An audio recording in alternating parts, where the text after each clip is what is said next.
Hi, Professor Sahlberg, and hi, everybody who's listening to our podcast. I have with me today Professor Pasi Sahlberg, who is a Finnish educator and author, and who has worked as a school teacher, a teacher educator, a researcher, policy advisor in Finland, and has studied education systems, analyzed policies, and advised reforms all around the world.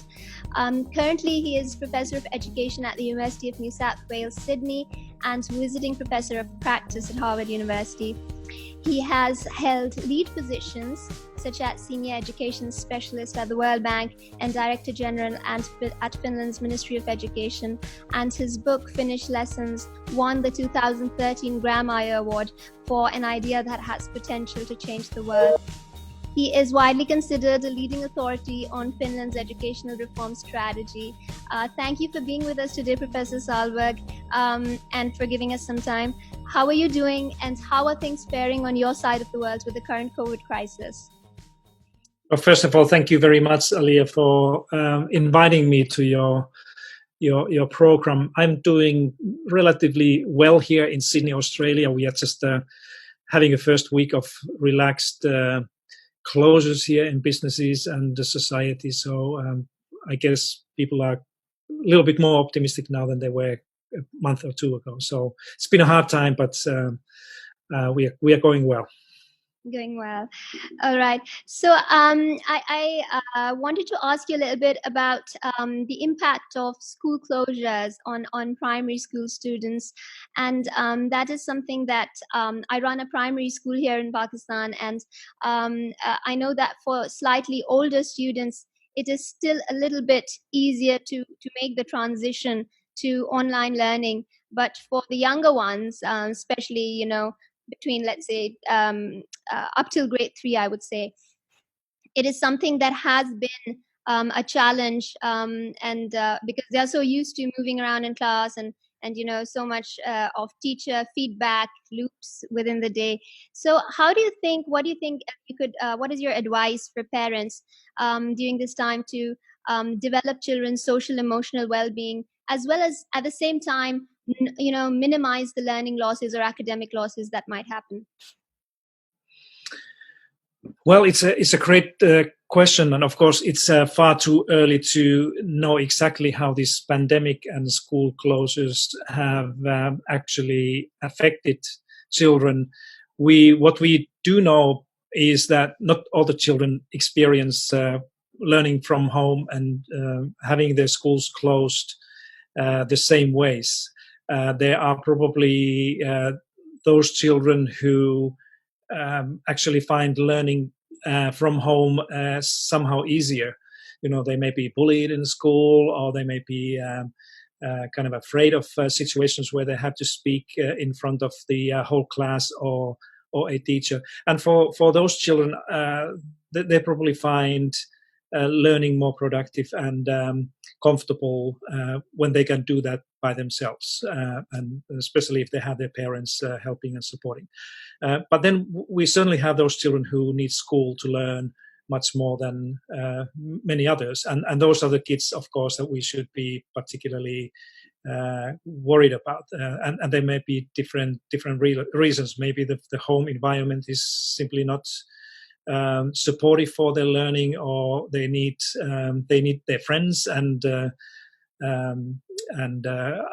other students to keep them up going and learning. And then, of course, we have probably most of the students who don't really find these school closures too much inconvenient at all. When they are adults like you and me, they probably don't even remember that they lost a month or 2 or 3 months in the schooling. And for parents, I would like to say this, that it's understandable and acceptable right now that we parents feel the way that, what I'm going to do now when my child was away from school and he or she was not probably doing very well in mathematics or some other things at home because I don't know how to teach that. I think we should not be too much worried about those things because, interestingly, we seem to be forgetting most of the things that teachers teach us at school anyway. So for those parents, I would ask that, do you remember everything? Did you learn everything that you were taught when you went to school? Do you remember all those things? And practically all of us, we say that I can't remember actually very much at all what I was taught. And this is exactly the situation with our own children. I think we all parents, we should be much more concerned about our children's emotional and social well-being. I think we adults, we have no idea how the physical and social distancing that our children have also experienced with us is actually affecting them. Children are very good in hiding things, and particularly they want to show their parents and others that everything's all right, even if it's not. And I think if parents want to be concerned about anything, we should be really looking very carefully at the well-being, the health, and overall mental aspect of the child, to make sure that they feel safe, that they understand what the situation is, that they have somebody to talk to about these things. Many countries have millions of people losing their jobs, and so there are many millions of children who live in those families. And unless, the worst thing that the parents can now do is to tell their children that you have to catch up, you have to hurry up so that you can kind of return to where we were left about 3 months ago. This is not what our children need. They're going to learn these things anyway. So let's help them to feel good, feel safe, and meet their friends, and build these relationships again, and meet their teachers, and time for talking about mathematics and English and other things, the school stuff is a little bit later. Okay, so that actually is a wonderful segue into what I wanted to ask next. And I think a lot of what I've learned about the Finnish model of education has to do with play-based education and spending more on the emotional well-being and the health of children, especially in the early years. And that is something that has slowly gained traction in Pakistan as well, because earlier the systems here were very, very academic, but in the past, I think 3 to 4 years, these kind of systems have play-based systems, inquiry-based systems. They have gained a lot more attention in Pakistan, and even the Finnish model of education has been steadily gaining attention here. So several schools have design their philosophies and their curricula around the Finnish model. And so to ask you a little bit about that, so what are you think essential elements that capture the Finnish philosophy and our prerequisites in a way to the Finnish model of education in any context? Thank you for this question, Ali. I think this would be a much longer story than we have time here, but let me just pick up a few, maybe 3 points that I think for me would illustrate the basic things in what you called a Finnish model, or what anybody would find if you go to look at how primary schools or schools in general operate in Finland.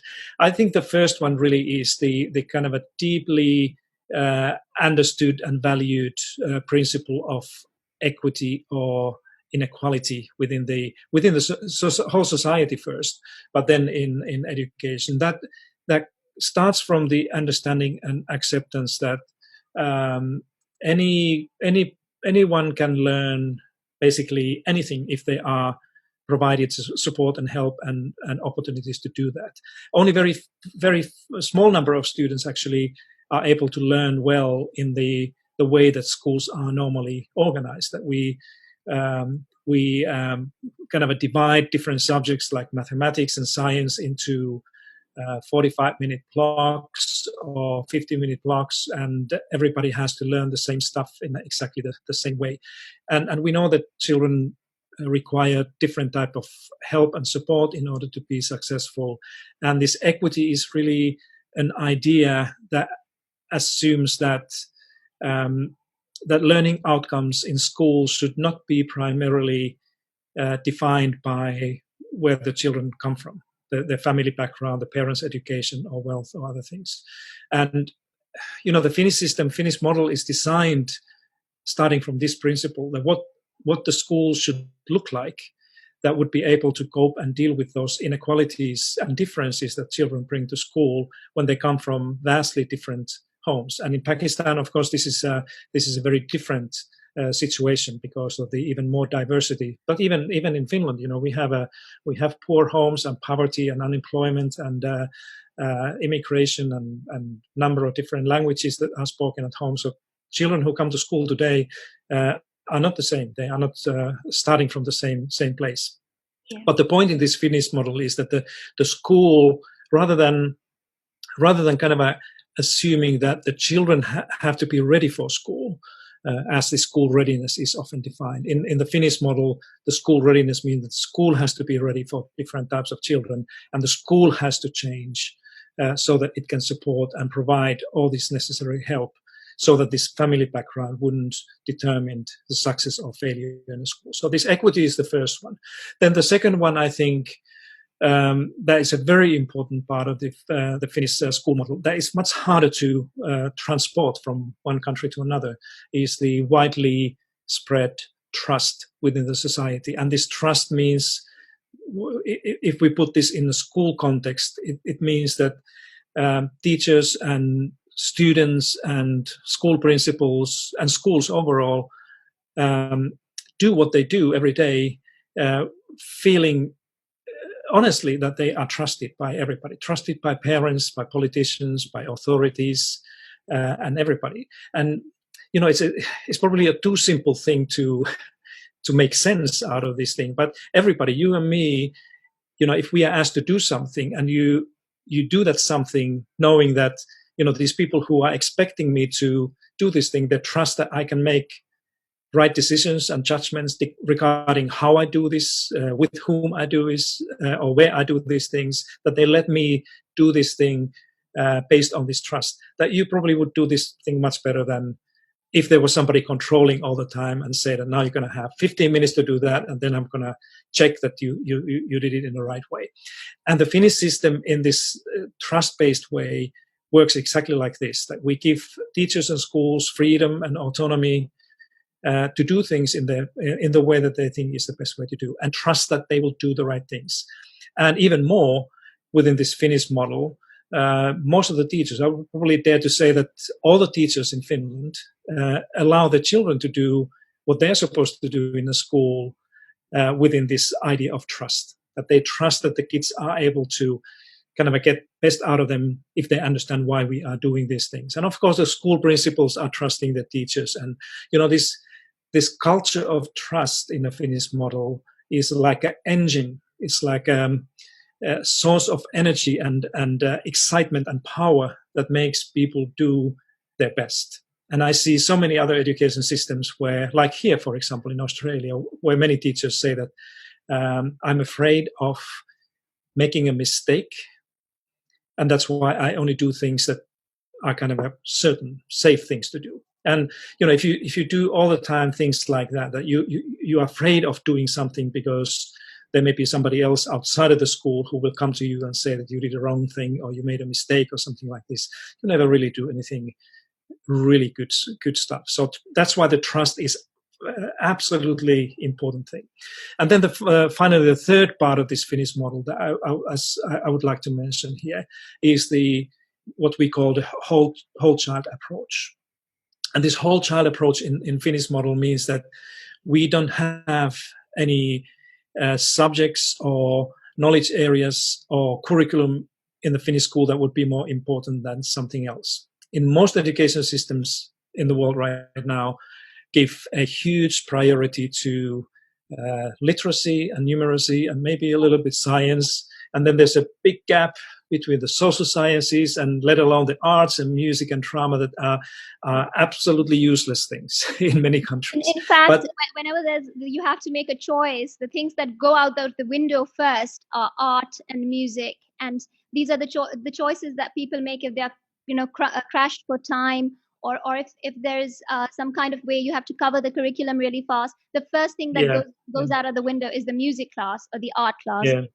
But in the Finnish model, those are the first things that enter the room through the door.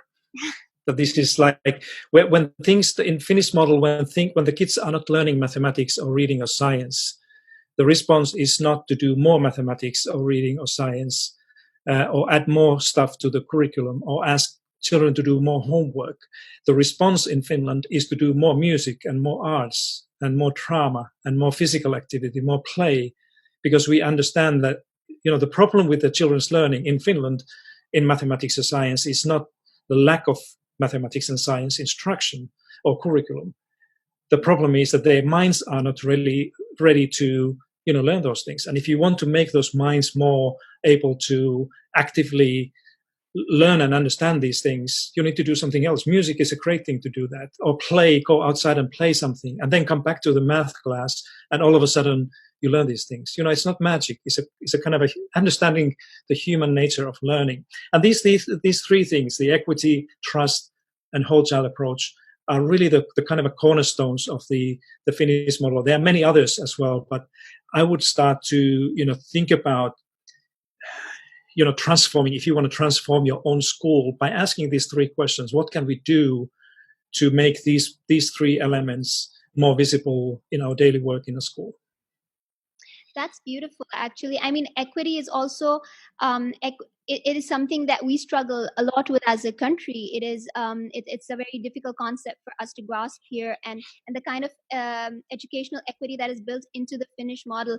I mean, I try to sometimes think whether it could be because of a more homogenous kind of a society, or maybe that trust that comes into education, that is something that is also there in the culture of Finland as a whole, in the society, is something that is present there as well.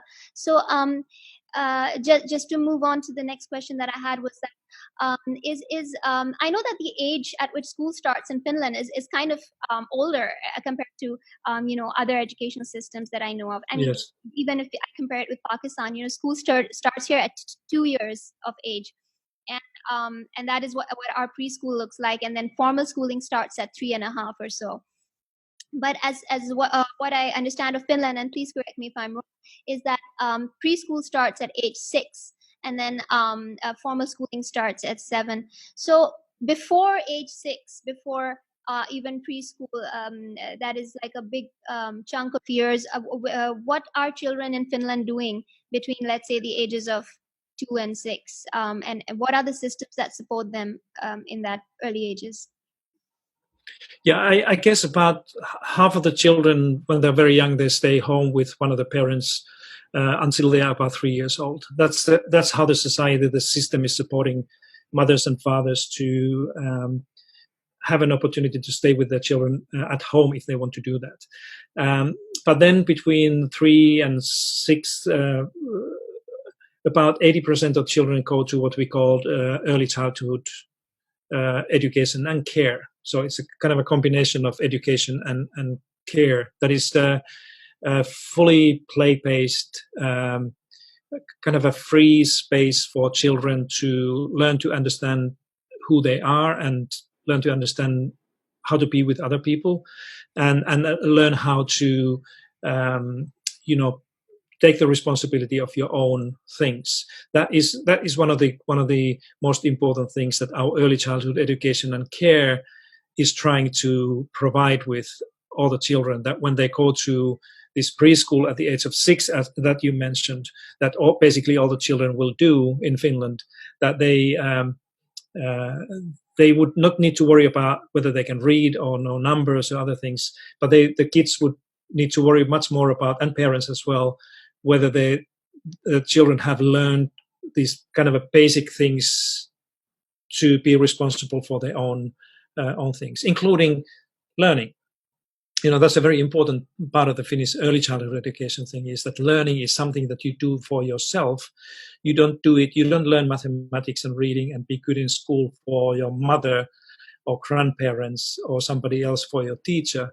You do it for yourself because that's something that you need in your life. And again, this is one of those things I see around the world in many places. When I go and see primary schools and I ask kids that, So why are you doing this? Why are you learning mathematics? And I do it for my mother because she wants me to be good in mathematics. And I said, is this only thing that why you're interested in doing it? Yes, I wouldn't do this otherwise. And you can kind of assume that if this is really why most people go to school in many countries and do these things, that it's not really driven by this intrinsic motivation that is known to be, from research we know that's probably one of the most important things in learning. That if you're not intrinsically motivated to do things, you're not really learning and understanding becomes very difficult. But that's exactly what the Finnish early childhood education tries to do, that the kids would understand that they have to learn and go to school and do these things and do homework and other things. If they do it for themselves, not for anybody else. That is an amazing thought. And, I think that comes from the learning culture of Finland. And in our early childhood education, a lot of the focus sometimes becomes on getting children admission into certain schools. So there is more focus on trying to get them to learn certain academic outcomes, so that during preschool, when they are literally 2 to 4 years old, for them to get into certain other schools as well. But you make a very important point here about intrinsic motivation, and if we start at earlier ages, if we start focusing on things like you have to do this so that you can get into the other school to make somebody else happy, that is not really going to intrinsically motivate a child to learn. So I'd like to talk a little bit about teacher quality and education. You have written extensively on teacher education in Finland, and what I have learned from your writings and talks is that the entry into early or even primary education is very competitive in Finland and has fairly, I think, low rates of turnover in terms of how long people stay in the profession. And it's a little different from Pakistan, because we have entry levels here for anybody to become a teacher, especially at primary school levels, is very easy, not competitive at all, and we have very, very high rates of turnover. So how has Finland managed to attract and retain talent in the sector, and how do you think that contributes to the overall success of your model? Yeah, actually, you're absolutely right. It's a very hard to become a primary school teacher in Finland. That makes Finland a very different place from most others. Just give you a kind of a personal example how hard it is. When I was a long time ago, when I was leaving high school, my dream was to become a primary school teacher. That's what I always wanted to do. So I applied not just once but twice, and was rejected both of these times. So I was not good enough to be a primary school teacher in Finland. So I ended up working with the World Bank and being a visiting professor at Harvard University, and now professor of education policy in Sydney instead. But I still kind of think that I should have been selected to be a primary school teacher. If I had, I would probably be there still. You're absolutely right that when young people in Finland get into their dream job, like teach in a Finnish school, that's where they often stay until their working career is over. But I think that the one thing that makes teaching in general attractive in Finland is that all of those people who are applying, dreaming of teaching, they understand through their experience as being taught by these teachers that teaching is a profession, that what Finnish teachers do in a classroom is not, as it is in many other countries, that they are delivering, like here, for example, in Australia, many other countries, that teachers are seen as people who are delivering somebody else's curricula and plans into the children. And you could never say in Finland that teachers are delivering stuff, that Finnish teachers are professionals, just like medical doctors or dentists or others, that they use their professional experience and knowledge and wisdom to decide, how to help children to learn all these important things that they need and they're supposed to learn. So most people, when they think about teaching, what teachers do in Finland, they see teaching as a profession similar to medicine or law or architecture or engineering or something else, where you work with other professionals you have authority, responsibility to decide how you do what you teach, and definitely you have freedom to decide how you teach it, how you organize this teaching, and probably most importantly, the teachers in Finland also have responsibility to assess and evaluate how this learning happens. And if you think about these three elements, deciding what to teach, how to teach, and evaluate what kids have been learning. In most countries, teachers have increasingly less to do with those things. Somebody else authorities decide what to do. Somebody else gives you a kind of a roadmap how to teach, and then there's an assessment testing industry that is testing what you do.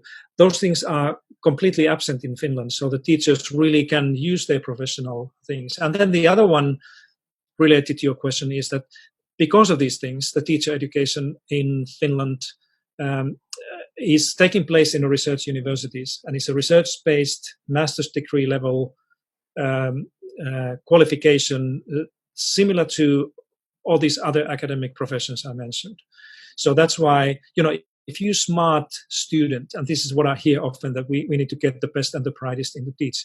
If you're really smart woman or man in Finland, and you're thinking about what type of education you want to have yourself, if teacher education for primary schools is taking place in a teacher training college or institute, that is not even the academic institute, but it's a tertiary education institute that gives you a kind of a middle level diploma. Who would like to go there? I think nobody would really dream of that type of thing. So if we want to have the good people to be interested in teaching, we need to give them the best possible demanding competitive academic degree, which is exactly what the Finland is doing. So, but we don't believe in Finland that school grades that you have in a high school would be the only predictor of you becoming a good teacher. So that's why how these students are selected to these teacher education programs in these research universities is critically important. And it often happens that you find somebody being accepted into primary school teacher education program who was not really very good in school at all. But this person may have other qualities, like he or she may be have working experience with children in sports or music or drama or community work or something. And this person already has a kind of idea of what it is to teach, what it is to work with people.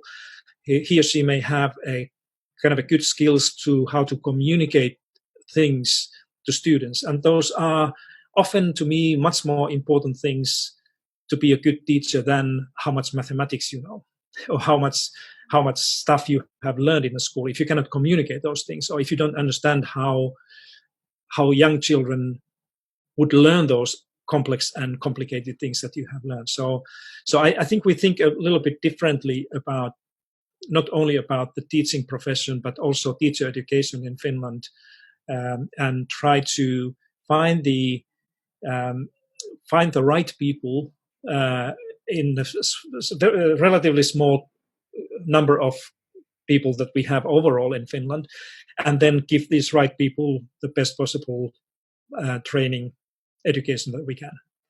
So that's admirable. And I also read somewhere that you had written that apart from just having a very high quality teacher education program and strong professional development programs, there's something that you speak about which really is very, very meaningful in this context, something that you wrote about moral purpose, having the moral purpose and the desire to make a difference, to be passionate about education, which is something, it's something that it needs to be inspired in the people that should be maybe going into education.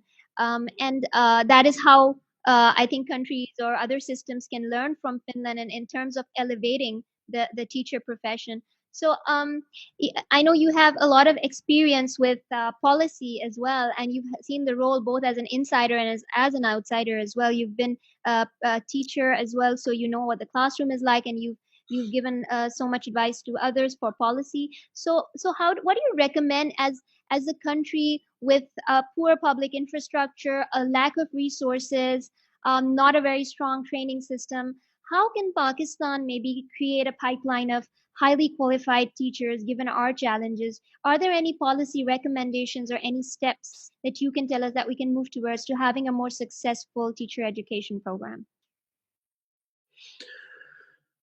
Well, I think we need to really begin by asking what it is to teach. And you said it very nicely that the passion to teach children, understanding the moral purpose are very, very important.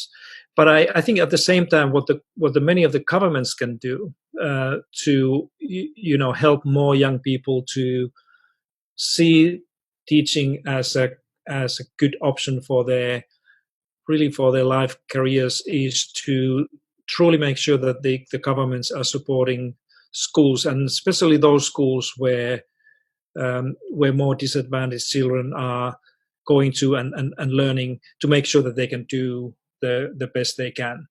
Often in the countries, I've been in a number of countries where teachers would love to, do what their initial passion is, to make a difference in people's lives, and particularly those people's lives who need schools and teachers more than many others. But they say that they just can't do it because the government policies are not supporting those schools and those communities where they would love to teach. And if the young people know this, they are not really, not only that they are not going to teach in those schools, but they're not going to the teaching profession in the first place.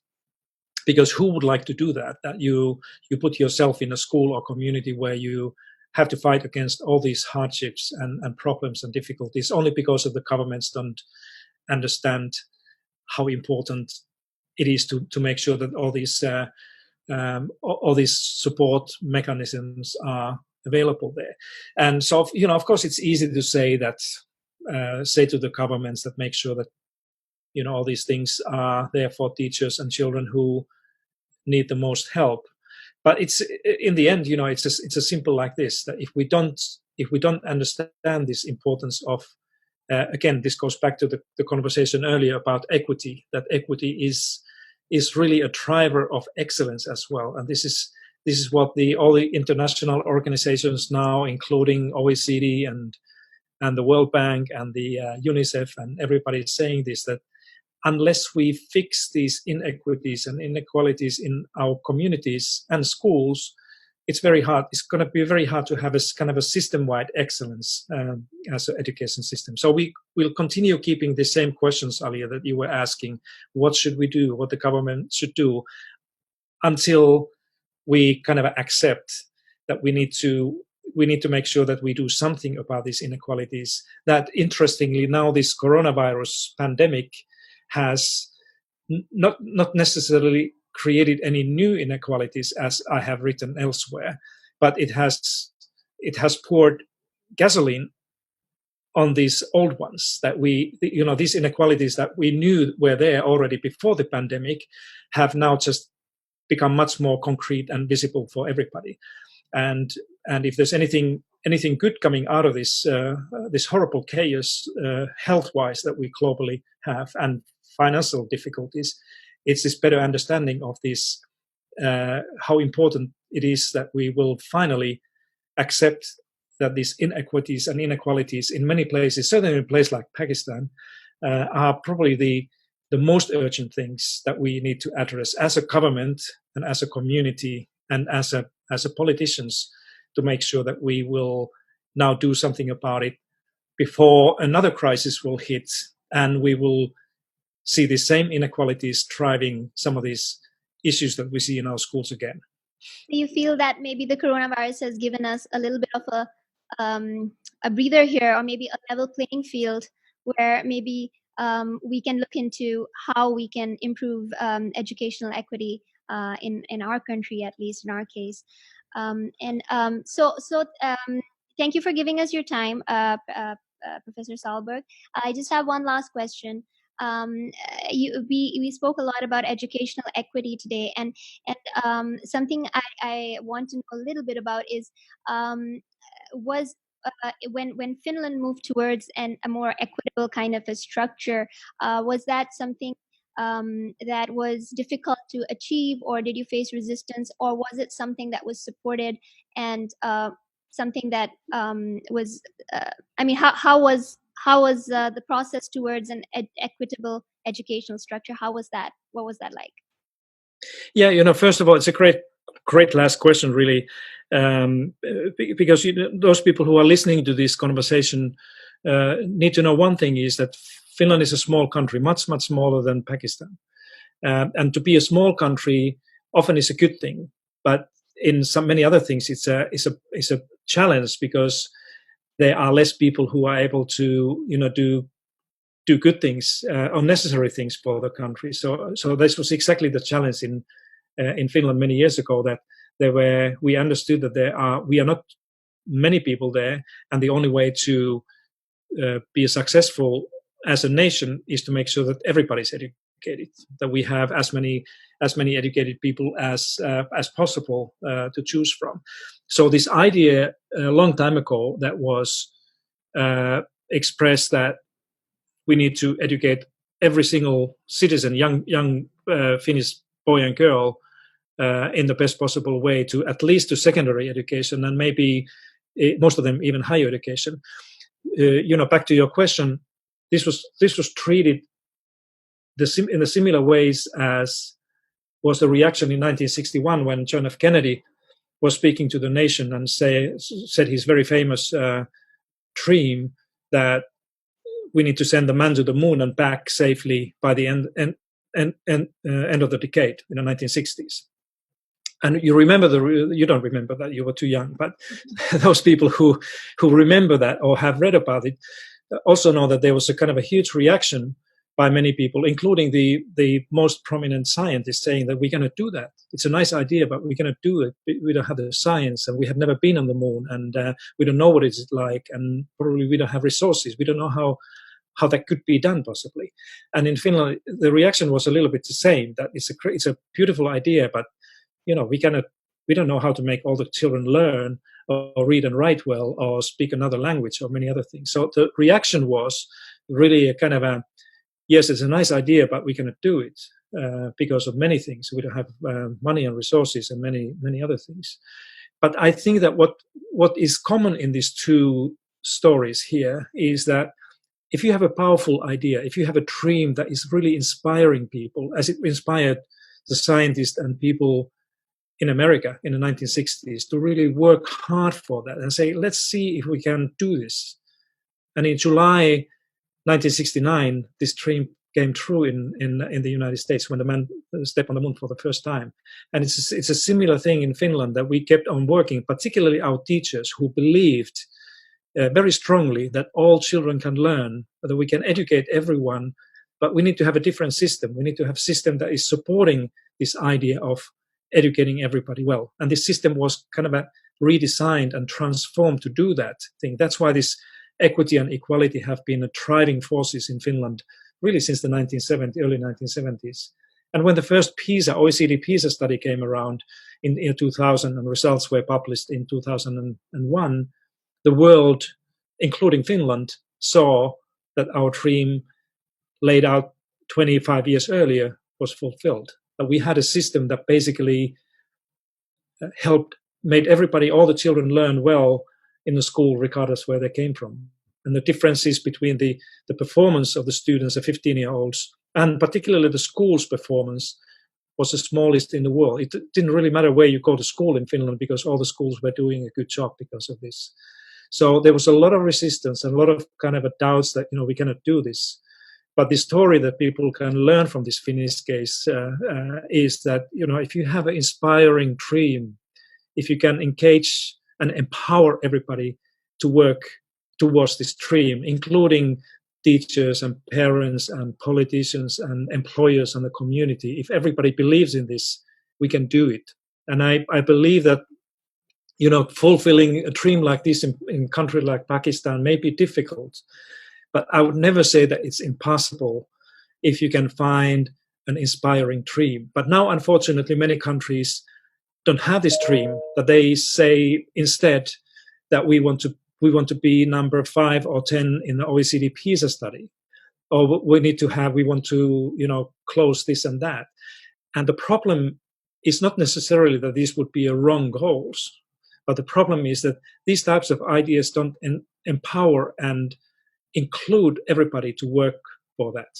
And that's what I would hope, that in a country like Pakistan, that you would find this empowering vision or idea that would bring all the people together for the common goal and say that let's do it together and work hard to make that it will come true one day. I think that's a beautiful closing line, Professor, for everybody who is listening to us. And I think that the one, like you mentioned, that the story of Finland is really is a story of hope. It's a story of hope in public education. It's a story of empowerment and a story of trust. And it is something that I hope that policymakers and educators in Pakistan can learn from as well. And I just like to thank you again for talking to me today. Your insight is much valued. And I hope that a lot of people in Pakistan can learn from the Finnish system in terms of how we can better improve our systems towards that goal. Thank you, Professor Sahlberg. It was a pleasure talking to you. And I really hope to visit Finland one day when things get better with the coronavirus. I'd love to see how your systems work as well. Please do that. And thank you, Alia, for having me in your program. Thank you.